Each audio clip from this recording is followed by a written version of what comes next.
टीले पर खड़े उस लड़के ने पूरी टीम के सामने मेरा मजाक उड़ाते हुए कहा, तुम तो लड़की की तरह गेंद फेंकते हो। मैंने अपना ग्लव उठाया और मैदान छोड़कर चला गया। जब तक मैं अपनी माँ की कार तक पहुंचा, बाकी लड़के अब भी हंस रहे थे। मेरी बड़ी बहन आगे वाली सीट पर बैठी थी। उसने अपनी कॉलेज टीम की जैकेट पहन रखी थी।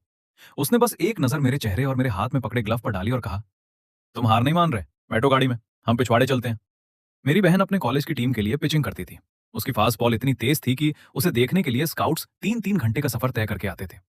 उसने मुझे पिछवाड़े में गेंद थमाई और कहा, इसे बाहर की तरफ फेंको। मैंने गेंद फेंकी, लेकिन वो बाहर तक पहुंचने से पहले 2 बार जमीन पर उछली। वो नहीं हंसी। वो मेरे पास आई, मेरे कंधे पर हाथ रखा और बोली, तुम्हारी कोहनी नीचे गिर रही है, मुझे देखो। उसने पूरे जोर से गेंद फेंकी। गेंद इतनी जोर से बाहर से टकराई कि हमारे पड़ोसी ने खिड़की खोलकर चिल्लाया, जरा धीरे, इतना शोर मत करो। वो मेरी ओर मुस्कुराई और बोली, हमें इसी स्तर तक पहुंचना है। उसने मेरी पकड़ ठीक करवाई और बताया कि गेंद छोड़ते समय उसकी उंगलियां सबसे आखिर में सीम से अलग होती हैं। मैंने फिर गेंद फेंकी। इस बार भी वो 2 बार उछलकर बाहर तक पहुंची। मेरा मन हुआ कि गुस्से में ग्लव फेंक दूं, लेकिन उसने चुपचाप मुझे एक और गेंद पकड़ा दी। उसके बाद वाली गेंद एक उछाल में बाहर से टकराई। अगली शाम गेंद बिना जमीन छुए सीधे बाढ़ से जा टकराई। उसके अगले दिन मैंने बाढ़ की एक लकड़ी की पट्टी ही तोड़ दी। 2 हफ्तों के अंत तक हमारे पड़ोसी ने खिड़की खोलना भी बंद कर दिया, क्योंकि अब उसे पता था कि ये सिर्फ हम दोनों ही अभ्यास कर रहे हैं। अगले मैच में वही लड़का बल्लेबाजी करने आया जिसने मेरा मजाक उड़ाया था।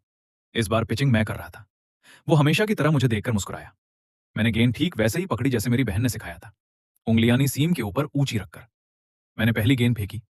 कैचर के ग्लव में गेंद इतनी जोर से लगी कि उसकी आवाज गूंज उठी और वो लड़का घबरा गया। उसने देर से बल्ला घुमाया। तब तक गेंद कैचर के ग्लव में पहुंच चुकी थी। दूसरी गेंद उसने बस निकल जाने दी। स्ट्राइक 2। तीसरी गेंद पर उसने पूरी ताकत से बल्ला घुमाया, लेकिन इतनी बुरी तरह चूका कि बल्ला उसके हाथ से छूटकर फिसलता हुआ डगआउट में जा पहुंचा। स्ट्राइक 3, अंपायर ने कहा। वो लड़का बस मुझे घूरता रह गया। मैंने न मुट्ठी हवा में लहराई, न कोई जीत का शोर मचाया। मैंने दर्शक दीर्घा की ओर देखा। वहां मेरी बहन अपनी कॉलेज वाली जैकेट पहने बैठी थी। मैंने उसकी तरफ सिर हिलाया। उसने भी मुस्कुराकर सिर हिलाया। मैं लड़की की तरह नहीं, अपनी बहन की तरह गेंद फेंकता हूं, और मेरी बहन उस मैदान में मौजूद किसी भी खिलाड़ी से ज्यादा तेज गेंद फेंकती है।